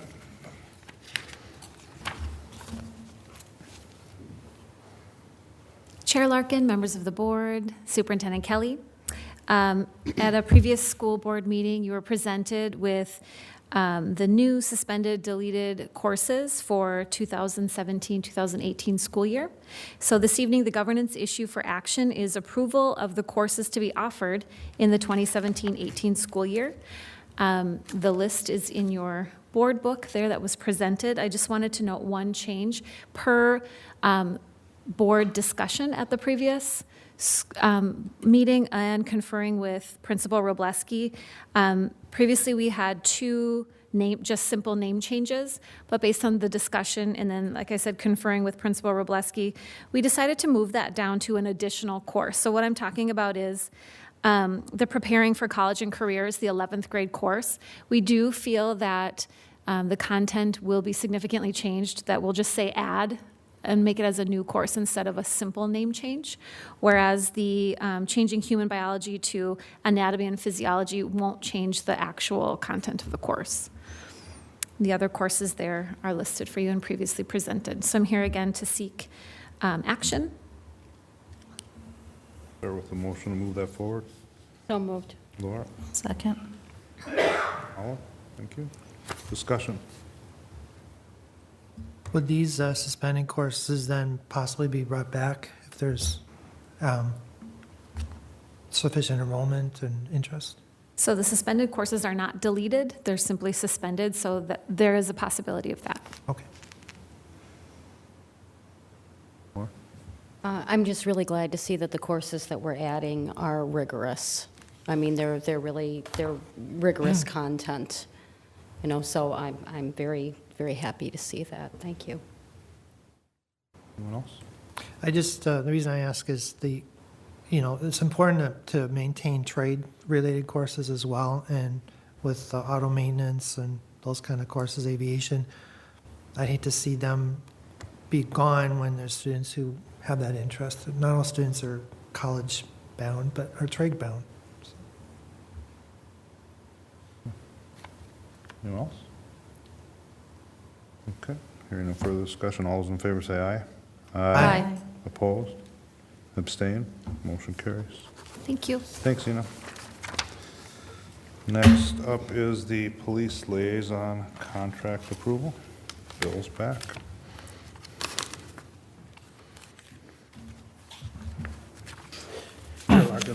Chair Larkin, members of the board, Superintendent Kelly.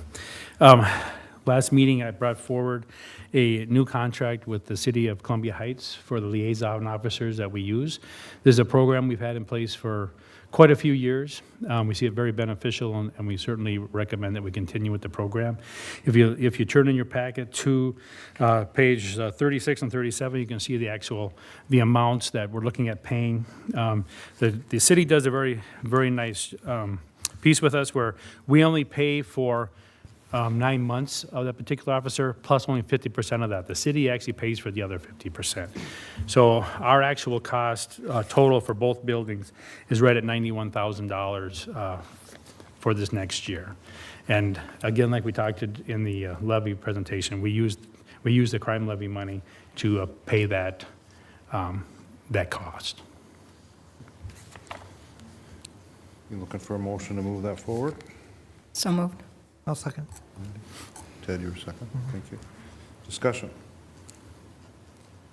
I was curious as to, there's a premium for officers. Do you know what that is about for liaison officer? In the pay? Which page are you seeing that on?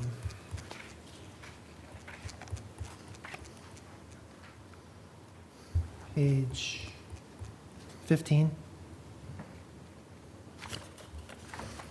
$160 a month liaison officer premium.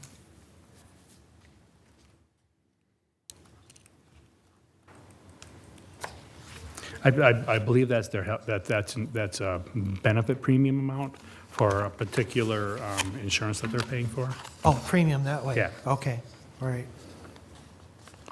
And longevity pay, is that for, what is that, seniority or? Yeah, that's a seniority piece. If you remember, most of our contracts, you see that in our contracts too, that after someone works for us for a particular number of years, then they get a little longevity pay or an extra piece of money because they've agreed to stay with us for a long period of time. So you can see that what that amount is on these officers. Okay, $246 a month. Is that negotiated by their?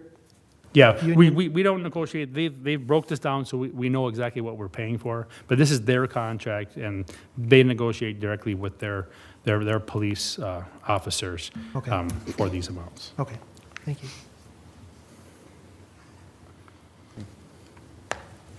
Anyone else? Okay, motion on the table to approve. All those in favor say aye. Aye. Opposed? Abstained? Motion carries. Thanks, Bill. Okay, thank you. And next up would be the approval of the school board organizational meeting procedures. I believe Superintendent Kelly, you're going to present on that. Mr. Chair and members, what you have before you tonight is a simple motion on the materials that we've reviewed in the past and have used for a number of years. The only revision to them that has occurred because the legislature changed some of the election laws. We discussed that at our last meeting. And so in order to organize in January, we need to approve these tonight. And so I'm here to ask your approval of these materials. For a motion to move that forward. So moved. Laura? Second. Paula? Thank you. Discussion?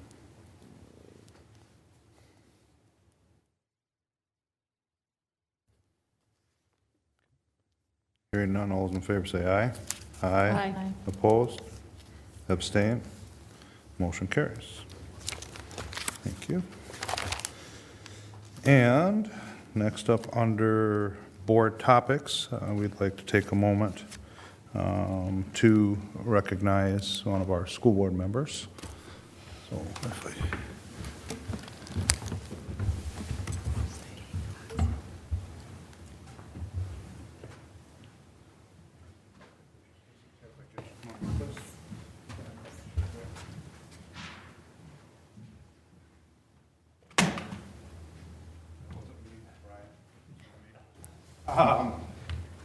What we have tonight for Member Landwehr is a shadow box. It talks about and represents his years of service on the school board here. He's got his letter, school board letter. It's Ted Landwehr, school board member of July 1996, December 2020, January 2009 to January 2017. And I will let the other board members speak for themselves, but I certainly appreciate all the effort and the time that you've put in on the school board. So thank you, Ted.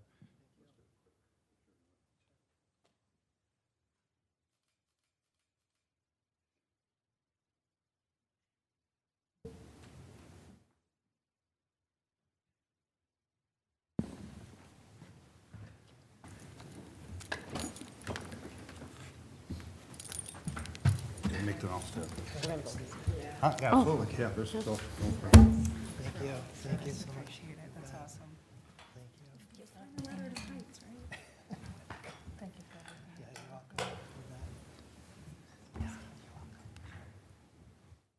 Okay, I believe Ted wants to say something, so we'll just follow that under the board topics as well.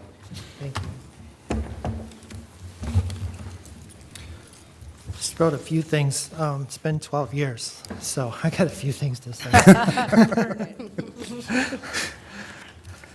First, let me say thank you to all for this wonderful opportunity to help influence the education of so many students. Excuse me.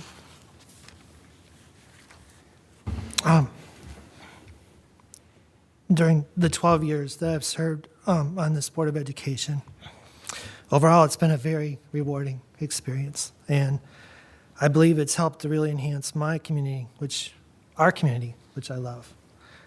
And there are many things that I've seen over the years.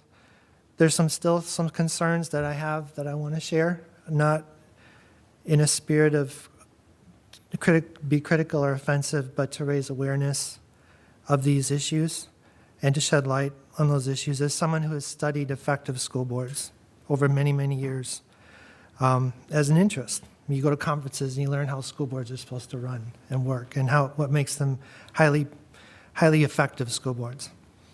Unfortunately, there's too much politics on the school board, and with political party endorsements that have occurred over the years, campaigning together as candidates, aligning themselves as school board elections and political allies and running mates. When I started back in 1996, the school board chair was not such a position of notoriety and as it is now, and it is a possibility of using that as a way to campaign inappropriately. And I'd like to see that changed. I'd like to see, as I mentioned before, the school board chair to be rotated among school board members to help remove this political culture. There's favoritism between board members and the superintendent that I've seen over the years. The board should not be political in nature at all. It's the first thing we learn in our training. And because these practices diminish the district and seriously hurt the performance of its school board. Board members always should be independent and use their independent judgment, and there should be no special notoriety for any of us as board members. And I've seen this over the years, and I just urge school board to change the culture as you move forward. All these things matter because as they affect the quality of the education our students receive, school boards do matter, and they do affect education. And beyond that, the way that this district uses the resources that we use from our taxes, which we just talked about from the community, affects our property values and the quality of our community overall. And so as a citizen and soon-to-be ex-school board member, I bring these to my school board as concerns. But clearly there's been pockets of excellence in this district that I've seen over the years, but overall we have a lot of work to do. We're making progress, folks, and I'm so glad to see it. And as I mentioned before, we're measuring much better than we did when I started. We're using metrics much better. The school board is getting a much better picture of what's happening in the district. And that's all very positive. But there's still too many students who can't read by third grade in this district, and that's, as we've seen by research, is so critical. They just don't catch up, and it's very hard to catch them up. And so they deserve all kinds of help and extra resources that we can give them, and especially their parents at home and caregivers, because they're the most important teachers for these students. And so I would urge the school board to continue on that path and help our students become better readers, that every third grader reads at grade level so that they can be at the level they need to be at to be successful in their career. 40% of our students, and correct me if I'm wrong, still don't choose Heights schools. That needs to change. We need to continue to move forward and help all of our residents want to come to Heights schools. All of our residents to feel home here for students to move into this district because of Heights schools. Should be a selling point for all of our properties, that we have the best school district around. I've always believed our district should be a district of excellence, and it's right on our wall as our core value, and we need to hold to that value and continue. There are so many things to celebrate, though, over the years that I've seen, and I'm so glad to be able to do that. The district now has a personalized learning program, and it's expanding it over the year, every year, to all learners, regardless of their academic level or background. There's no distinction between students. We want them all to learn, and we want them all to excel. And that personalized learning program is key, as we've heard from Principal Sosik tonight. This district has a strategic plan that it's actually using And believe it or not, when I first started, we didn't use the strategic plan. It sat on the shelf. And that has really just energized everything and given us the metrics. Is we didn't have those gauges that we could see where we're needing improvement or where we're doing well. And that has just made a lot of difference and is the sign of a high-performing school board when we have those metrics. The district has updated and remodeled buildings. This district center didn't exist when I started. And it's turned out and been such a great space for all of us to use. And the early childhood learning wasn't nearly as robust as it is here now in this building. The district is sound financially, and it's continuing to be on the right course. I am concerned about the general fund balance, but we passed a budget tonight that is going to increase that and keep it going in the right direction. The district has a communications plan and communications department, and it's reaching out now more than ever. That is so critical to engage our community and tell them all what's happening here and inviting them into our buildings and making this school district truly a community school district. The district has a much stronger advanced placement program, which I advocated for heavily when we first started. It was almost nothing back in 1996. Now look at it. We get an award for advanced placement and for a small school district. And so that's going in the right direction, and it is a very bright spot in our district. Sports teams are in a more appropriate leagues and are competitive and engaged and motivated. And yes, fireworks continue at homecoming, which is a tradition that I helped to start back in '96 and is continuing now. That's so rewarding, and so thank you. I'm so pleased that that's continuing for the community. The district has a better focus on engaging parents and continues to grow, as we heard tonight, and focus on that, and caregivers, and helping their students become all they can be using technology, every tool possible, because parents are always the best teachers and partners in our schools.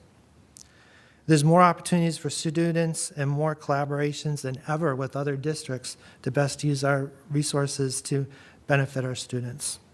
So I've seen a lot, and not to mention the college and career readiness that we finally focused on as a school district, that when students graduate, they're ready for their college career and career or technical career. They have the tools, they have the soft skills as well as the academic skills to do well. One of my favorite quotes is from Dr. Martin Luther King, and I look at this quote often. He said, "Our lives begin to end the day we become silent about things that matter." Our lives begin to end the day we become silent about things that matter. So I've tried my best not to be silent about these very important things that matter so much, but to advocate for ways that this large ship, I remember Dr. Balo as superintendent, he likened this district as a large ship that just doesn't turn very quickly, but we need to steer it and move it and turn it every day. So it's always turning in the right direction, always turning for the better. That this government institution here, which it is, it's a government institution, is not an unmovable bureaucracy, but it is a responsive, effective government institution. Thank you to the community for allowing me the privilege of saying these things, speaking out tonight, and for speaking for 12 years on your behalf, for trying to use the resources that the district receives as effectively as possible, and for the opportunity to go to so many conferences and learn how to be the best school board member I could be, and to bring that all back as much as possible to share it with the staff and be effective and other school board members so that can be used in the most effective way to better our district. Thank you for the opportunity for shaking so many of those graduates' hands over the years at graduation, to celebrate their successes, to cheer loudly for the Highlanders, to sing the fight song at so many games, and for being able to leave this district a significantly better district than when I first started my service. I can happily and proudly say that. I'll be forever grateful to God and to you, and will forever remember the friendships and partnerships made here with parents and staff and so many good people that work here in this district and students. And I've been privileged for 12 years to serve on you as a school board member. It's a lot of heartbeats, but they're worth every one of them for this worthy cause. And my family and I will forever be grateful. We won't just be Landwers. We'll always be Highlanders forever. So, thank you. Thank you for listening. Thanks, Ted. Is there anything else for board topics? Hearing none, we'll adjourn the meeting at 9 p.m.